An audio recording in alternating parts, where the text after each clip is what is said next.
Tres órganos importantes: el duodeno, páncreas y vaso.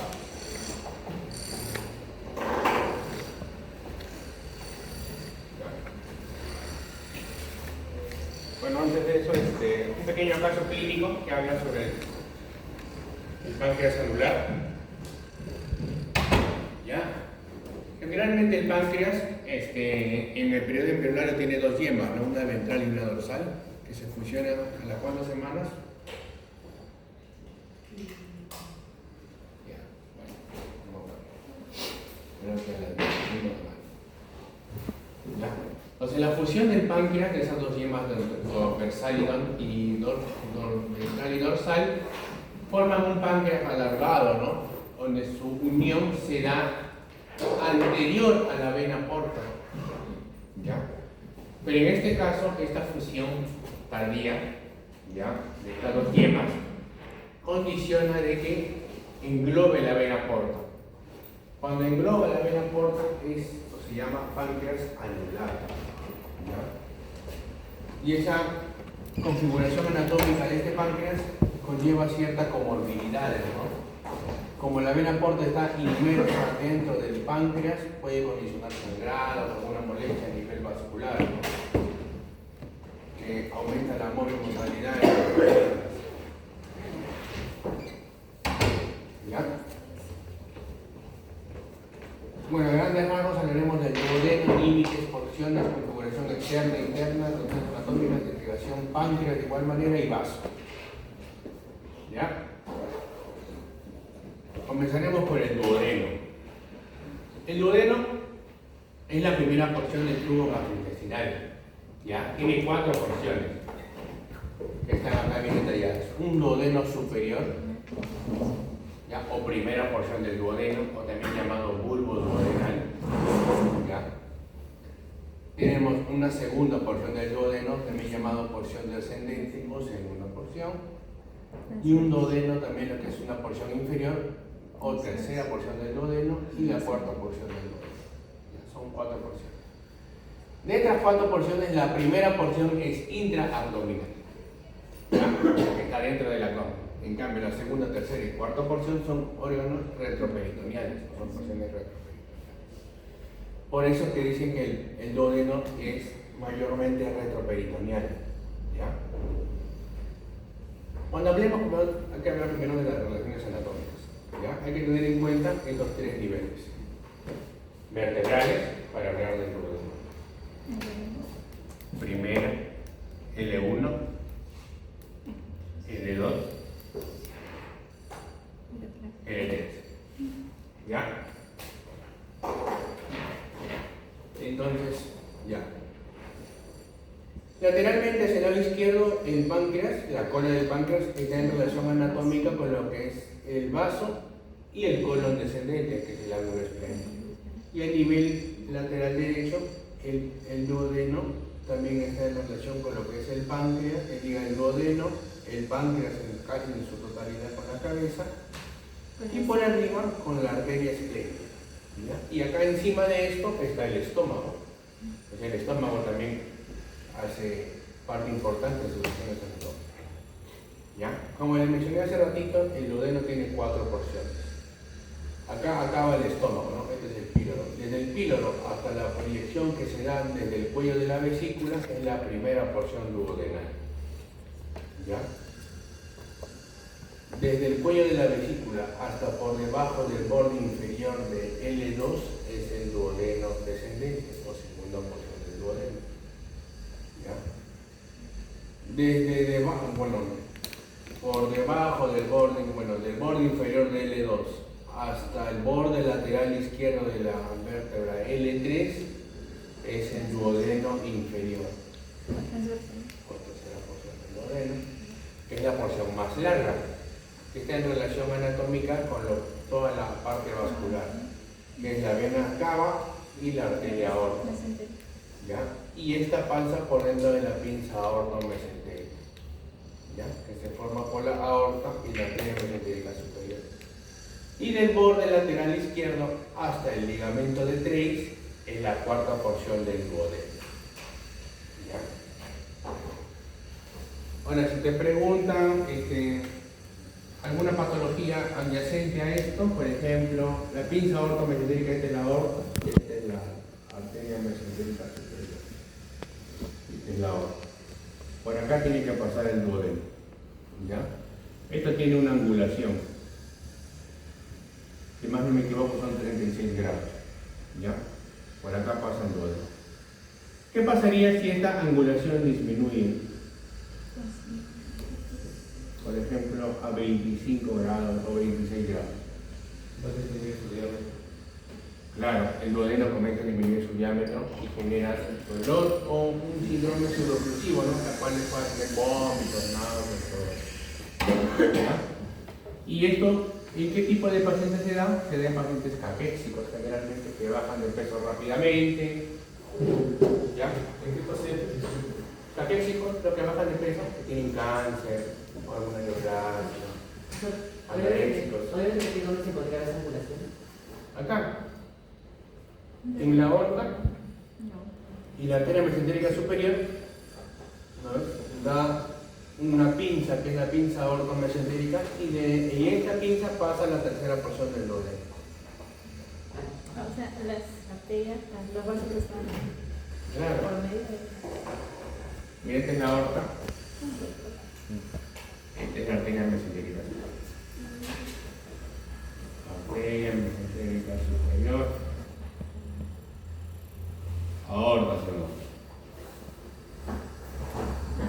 Esta es la pinza aorto mesentérica, que tiene una angulación de 36 grados y más no me equivoco. Un poquito más, ¿no? ¿Ya? Por acá pasan, ¿qué estructuras? La tercera porción del duodeno. ¿Y qué otra estructura más? La vena renal. ¿Ya? La vena renal izquierda también pasa por el aquí.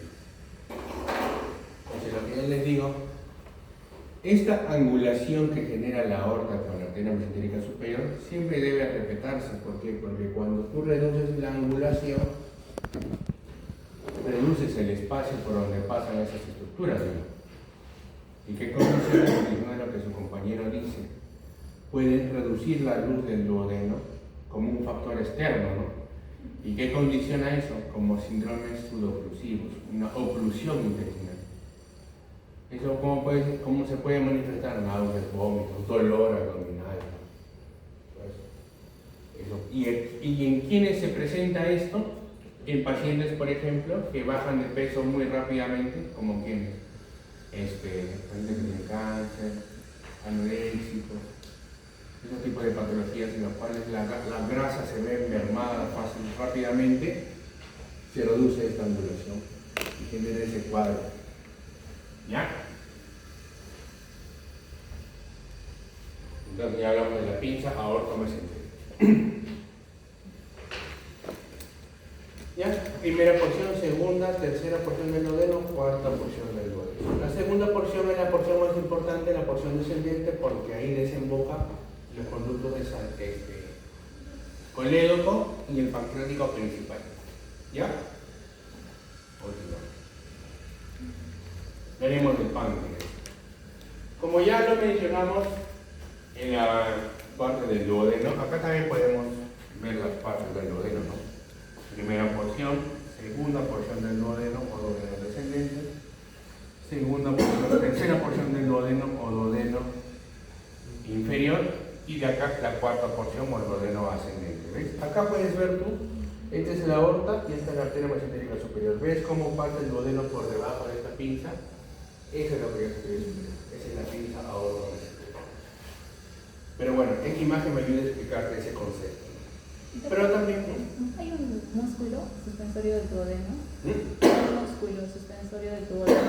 Músculo suspensorio del duodeno. Como tal, no, pero hay.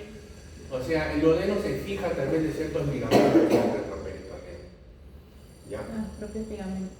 Claro, hay ligamentos de la misma fascia, es un mesenterio lo único. Un músculo, ¿no? Como tal, ¿no? No. ¿Qué he visto en el ángulo? Acá en el ángulo de Treis hay el ligamento de Treis. Eso es que lo fija la cuarta porción. A veces no creo que le llamen músculo. No le encontré ninguna bibliografía acá. El músculo menciona. El ¿Músculo? No, el músculo menciona. El músculo también está bien con esa traducción. De Temo, tengo que una traducción. Ya bueno, voy a revisarlo ya, pero no. Es un No ligamento. encontrado músculo porque Es un ligamento de tres, ¿no? el ligamento es ligamento de Treis. Entonces, esto sí existe en todos los tipos. Pero músculos suspensorios del duodeno, no.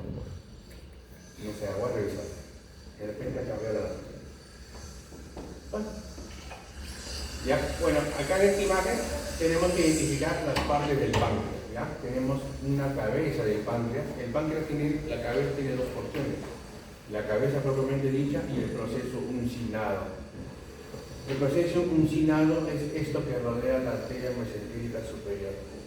Es como una U, uncinado. ¿Ya? Después tenemos el cuello del páncreas, el cuerpo y la cola. ¿Cómo yo reconozco el cuello del páncreas? El cuello del páncreas es lo que está justo por encima de la arteria mesentérica superior. Si esta es la arteria mesentérica superior, todo esto es el cuello. Cuando te pregunten cuál es tu referencia anatómica para nombrar el cuello del páncreas, la arteria mesentérica superior. Todo lo que está para la derecha de la arteria mesentérica superior es la cabeza. Todo lo que está para la izquierda de la arteria mesentérica superior es el cuerpo. Y lo que está cerca del vaso es la cola. ¿Ya? Entonces, esas son las partes del páncreas. Y sus relaciones anatómicas del páncreas ya lo sabemos, ¿no? Primera porción, por el borde superior del páncreas está lo que es la arteria esplénica y primera porción del duodeno. En la cara lateral derecha está lo que es la segunda porción del duodeno. El borde inferior del páncreas está en relación con la tercera y cuarta porción del duodeno. Y la cola con el vaso y parte del riñón. ¿Ya? Bueno, esta es la estructura que desemboca en la segunda porción del duodeno, que este es el conducto pancreático principal, ¿no? O sea, todas las enzimas que se producen en los islotes pancreáticos, que acá han hablado en histología, todas esas enzimas discurren a través de canalículos y desembocan en el conducto pancreático principal. Este conducto pancreático principal, antes de ingresar al intestino, se anastomosa con el colédoco y forman la cisterna hepatopancreática o ampolla de Vater, ¿no? E ingresan a través de la papila mayor o carúncula mayor, que se llama, ¿no? Para desembocar. Y hay otro conducto que es el pancreático accesorio, que también se llama conducto de Santorini, que desemboca en la papila menor. ¿Ya? Esto es lo que les mencioné, mire, conducto colédoco, se anastomosa con el conducto de Wilson y forma la ampolla de Vater o cisterna hepatopancreática o conducto hepatopancreático. Y esto desemboca en la papila duodenal mayor, en la segunda porción del duodeno de la cara medial. ¿Ya? Ahora, esta es lo más frecuente, ¿sí? Pero también hay variaciones anatómicas. Para que vean, ¿no?, cómo son las variaciones en lo que es la llegada de los conductos a nivel del intestino. Puede ver, o sea, acá se forma la ampolla hepatopancreática, que es la ampolla de Vater, lo más común, pero también puede haber una desembocadura en común sin anastomosis, ¿no?, de las cuales se unen. O solamente puede haber una anastomosis intramural, ¿no? O también puede haber lo que es cada quien desemboca solo en un conducto diferente, en una papila diferente. O los dos llegan por separado, pero desembocan en el mismo lugar. O hay una unión mucho más temprana, ¿no?, de estos dos. Ahora,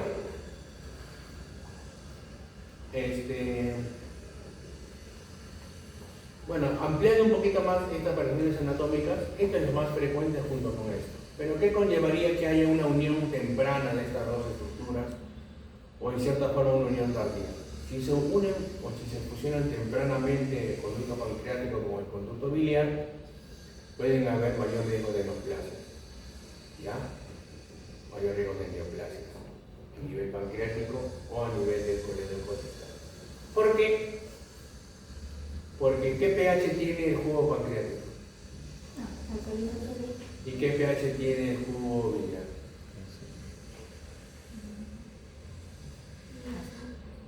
Ya, es la variación del pH. De igual manera, por ejemplo, esos pacientes que se hacen bypass intestinal, ¿no? En las cuales saltan gran parte del intestino y anastomosan el yeyuno al colon. El yeyuno, que es la primera porción del intestino, tiene una secreción casi básica, ¿no? Porque ahí está la secreción pancreática, gástrica, duodenal y la secreción biliar. Todo ese contenido va directamente al colon y el colon recibe toda esa acidez. ¿Y qué hace el colon? Se daña, genera metaplasia y posteriormente genera displasia. De igual manera, acá lo alcalino del líquido pancreático puede lesionar lo que es el conducto biliar alterando su pH. Como altera su pH, la mucosa de esa estructura va a tratar de adaptarse, porque el cuerpo siempre se adapta, ¿ya? Y al adaptarse puede haber alguna alteración de los factores, menos P53, factor de necrosis tumoral, y genera ya displasia, ya no genera metaplasia, sino la displasia. Y después la displasia que viene, toda la cadena que se genera en cáncer, ¿ya? Entonces, todas esas variaciones anatómicas también conllevan cierto riesgo. Bueno, hablaremos ahorita de la irrigación del complejo duodeno pancreático. Cuando hablamos del complejo duodeno pancreático se habla así porque comparten irrigación casi, ¿ya? Las dos estructuras más importantes, ¿ya? Van a tener en cuenta estas dos arterias principalmente: el tronco celíaco y la arteria mesentérica superior. Esas dos arterias son importantes, ¿ya? El tronco celíaco, ¿por qué? Porque da su rama a la gástrica izquierda y da su rama esplénica, ¿no? Y también da la arteria hepática común, ¿ya? Esta arteria hepática común se divide en la arteria hepática propia y la gastroduodenal. La gastroduodenal da su gastro derecho, ¿ya? Y después se llama arteria duodeno-pancreática superior, ¿ya? Esta arteria duodeno-pancreática superior, a grandes rasgos, se encarga de la irrigación de la primera y segunda porción del duodeno y cabeza de páncreas, ¿ya? Acá le pongo primera, segunda y cabeza, ¿ya? Esta arteria duodeno-pancreática superior se divide en anterior y en posterior, ¿ya? Forma una arcada vascular. Hasta ahí todo lo que es tronco celíaco, ¿ya?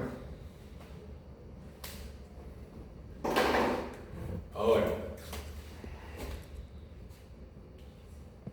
la arteria mesentérica superior da las ramas yeyunales, a todas esas ramas, y da una rama que es la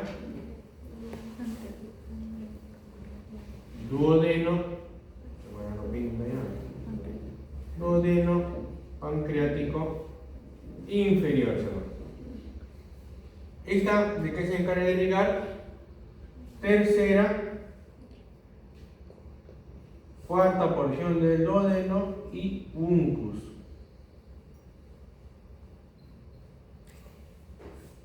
¿Ya? Y esta duodeno pancreática inferior de igual manera tiene una rama anterior y una rama posterior. ¿Ves? Entonces, este complejo duodeno pancreático cefálico se irriga por estas dos arterias, tanto la mesentérica superior y la mesentérica inferior. De la mesentérica superior y el tronco celíaco. ¿Ya? Ahora, estas arcadas vasculares forman anastomosis, ¿no? O sea, no es que uno está acá, ¿no? Se divide. O sea, por ejemplo, si te llega acá y hay un trombo en la mesentérica superior, o sea, si isquemiza un trombo lo ocluye, parte de esta arteria puede irrigar también tercera y cuarta porción. ¿Por qué? Por sus anastomosis, ¿Ya? Así se puede unir. ¿Ya? Después, de acá, de la arteria mesentérica superior, la primera rama que va para el Y1, ¿ya? Que es la primera Y1, da una rama para la cuarta porción. ¿Ya? Si te preguntan qué arteria irriga la cuarta porción del duodeno, arteria duodeno-pancreática inferior y la primera rama Y1 de la arteria mesentérica superior. Y después, cuando hablamos del cuerpo, cola y cuerpo y cabeza y cuello de páncreas, lo irrigan ramas de la arteria esplénica. Tenemos la pancreática dorsal, la pancreática magna o mayor y la pancreática menor. ¿Ya? Eso es toda la irrigación de lo que tiene que ver. El ciclo pasado sí se veía, bueno, no sé si se verá los ratos, ojalá que se vea. ¿Ya?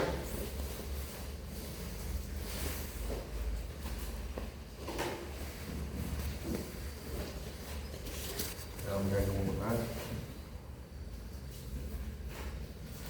Y para la parte de la cola, doctor. La pancreática menor. De la esplénica, ¿no? Rojo. El esplénico. De la esplénica. Todo lo que es cuello, cuerpo y páncreas es la arteria esplénica. ¿Ya? Miren, esta es una visión posterior. Esta es la visión anterior y esta es la visión posterior. ¿Ves? Esta es la arteria mesentérica superior, este es el tronco celíaco. Como este es posterior, esta es la pancreato duodenal inferior, posterior. ¿Ya? Y de acá sale la vena pancreática, esta es la dorsal, de la que está más cerca del tronco celíaco. Acá tenemos a este nivel de pancreático mayor y la última es la menor. ¿Ya?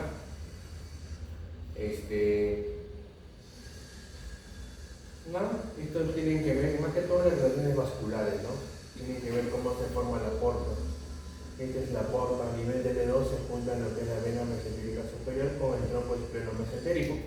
Esta es la vena esplénica y esta es la vena mesentérica inferior. ¿Ves? Esto es lo normal, la porta debe estar libre, no debe estar inmersa en el páncreas, ¿no? Como el páncreas cerebral. Y todo esto es lo que conforma el pedículo hepático, la tríada portal, ya lo mencionamos la presentación. Y discurren por el ligamento hepatodenal, ¿no? Vías biliares, bueno, como les comenté en la clase pasada, conducto hepático derecho, conducto hepático izquierdo.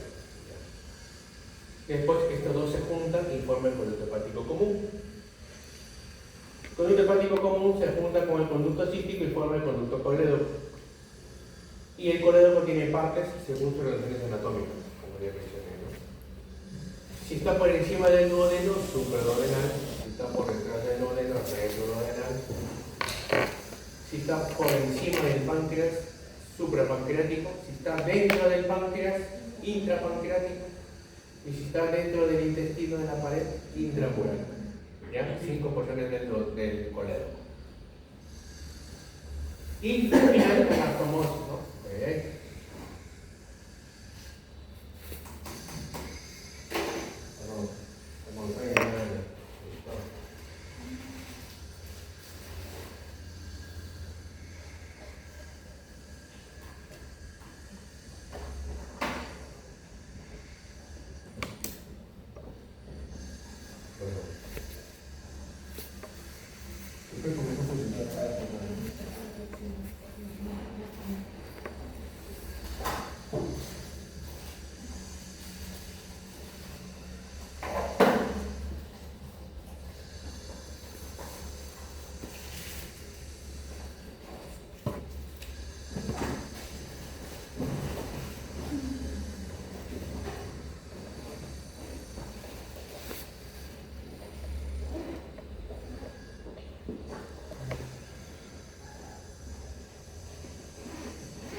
un órgano importante, ¿ya?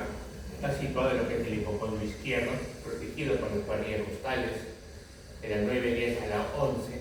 Entonces es un órgano casi que no se va a palpar en el examen físico, a menos que esté grande o que tenga esplenomegalia. Como te puedes dar cuenta, el órgano, el vaso, está en relación anatómica con unos órganos. A nivel posterior está con el páncreas. Este es el estómago que está cortado, que se relaciona anteriormente con el vaso, y el polo inferior con lo que es el colon descendente o ángulo esplénico. ¿Ya? La irrigación la lleva la arteria esplénica, y la arteria esplénica se divide en 4 ramas que dan origen a 4 segmentos del vaso o 4 polos. ¿Ya? Son el polo superior, inferior,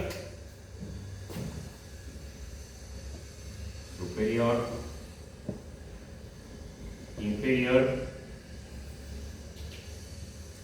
el antero inferior y el póstero inferior. Esto es gracias a que la arteria esplénica se divide en 4 ramas polares. Acá está tu arteria esplénica, se va una, polo superior, otro para el polo inferior y otros para la parte anterior, inferior y para la posterior inferior. ¿Ya? Son 4 ramas. Generalmente aparece. ¿Ya?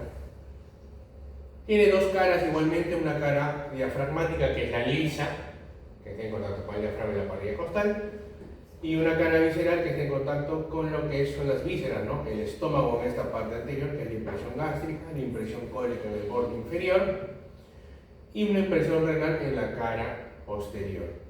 ¿Ya? Después tenemos unos ligamentos que fijan el vaso. Tenemos un ligamento espleno-renal que lo fija el riñón, un espleno gástrico, un gasto esplénico que lo fija el estómago, y un espleno cólico que lo fija el colon. Son 3 ligamentos, ¿ya? Que lo fijan al vaso.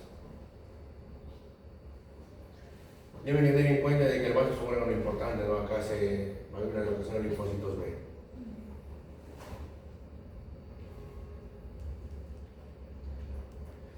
Y bueno, cuando hablemos de inervación, ya hemos hablado en la clase anterior, bueno, la primera clase, la segunda creo, cuando hablamos de inervación, ¿no? El primero, el vago da inervación parasimpática a nivel de los órganos intraabdominales. Pero también tenemos una inervación simpático. Bueno, parasimpática, el vago, que es el virus. Y la parte simpática y viscerosomática, por así decirlo, es parte del plexo celíaco, ¿no? Celíaco, a través de su nervio esplácnico mayor, que tiene como origen, ¿qué raíces nerviosas? De T5 a T12, ¿ya? Eso es grandes rasgos. Ahí hablaremos con mayor detenimiento de lo que es inervación. Pero esto me explica qué cosa, que por ejemplo los pacientes que tienen alguna patología a nivel del vaso tengan como dolor referido qué parte del cuerpo. Ya por eso cuando el vaso ya está grandazo, pero por ejemplo cuando uno tiene un hematomite en el vaso, una infección en el vaso, un absceso en el vaso, el primer dolor referido que uno tiene es a nivel del hombro izquierdo. ¿Por qué? Porque la inervación somática comparte dermatomas con el T5. ¿Ya? Con el T5, de igual manera. Y el páncreas, como es un órgano retroperitoneal, está inervado también por los nervios esplácnicos mayores, de nivel a T5, T12. ¿Cómo es el dolor? Inicia a nivel de epigastrio, acá arriba, a nivel casi de T6, ¿no? Oye, el páncreas, ¿dónde está? ¿A qué nivel? L1, L2, ¿no? ¿Y por qué me ven acá el epigastrio? ¿Por qué L1, L2 está acá? Porque comparte inervación somática. Entonces el dolor es en epigastrio y se irradia como faja. ¿Ya? Cuando uno tiene pancreatitis es un dolor así. ¿Ya? Bueno, de qué buen mundo estamos viendo. Con los plexos celíacos, van los ganglios celíacos y aortos mesentéricos y aórticos renales. Bueno, esto es lo que es esplenectomía y esplenomegalia. Bueno, la esplenomegalia es el crecimiento del vaso, ¿no? ¿El vaso normalmente cuánto debe pesar? Bueno, en caso de una mujer puede llegar hasta los 800 gramos, por ahí. En caso de un varón, hasta el kilo 200, kilo 300. ¿Ya? Pero el vaso generalmente es un órgano que no se palpa, o sea, como es un órgano que está arriba, fijado fuertemente por sus ligamentos, solamente tú lo vas a palpar cuando esté crecido, cuando esté grande, ¿no? Eso se llama esplenomegalia. ¿Y qué causas de esplenomegalia hay? Hay varias causas. Como por ejemplo algunos cánceres, ¿no? Lo que son las leucemias, algunas infecciones como cuáles, el dengue, la malaria, la fiebre amarilla, la listeria, que es un tipo de enfermedad también. Varios tipos de enfermedades pueden generar esplenomegalia. O también cualquier enfermedad que genere hemólisis, ¿no? Porque la hemólisis también, ¿dónde se metaboliza? En el vaso, en los glóbulos rojos, ¿no? Hemocateresis, que se llama. Bueno, ¿cómo explica usted el dolor en faja en la semiología del cuadro de pancreatitis? Por la privación viscerosomática que está con raíces niveles de 5, T6 hasta T12, ¿no? Entonces, el dolor es en epigástrico que se irradia como en fajas en la parte posterior. Explique la importancia de la arteria pancreato-duodenal, depende de la superior, irriga primera y segunda porción del duodeno, y si es la inferior, irriga la tercera y cuarta porción del duodeno. ¿Ya? Esta es la tomografía, que ya más adelante vamos a ver un poco de imágenes. Miren, acá pueden observar, esta es la vena esplénica y esta es la porta. Y este es el páncreas retroportal y el páncreas anteportal. Este es un páncreas anular. ¿Ves cómo la porta está rodeada por esas estructuras? Entonces imagínate si tú fueras cirujano ingresas y no ves la porta y está dentro del páncreas. Y te vas a dar cuenta que es cirugía va a ver la porta. ¿Ya? Después acá tenemos, miren, ¿ves? Páncreas anteportal y retroportal.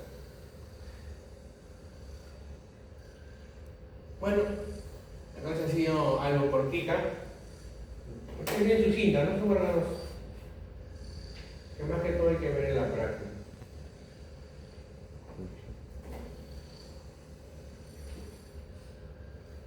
Pues la lista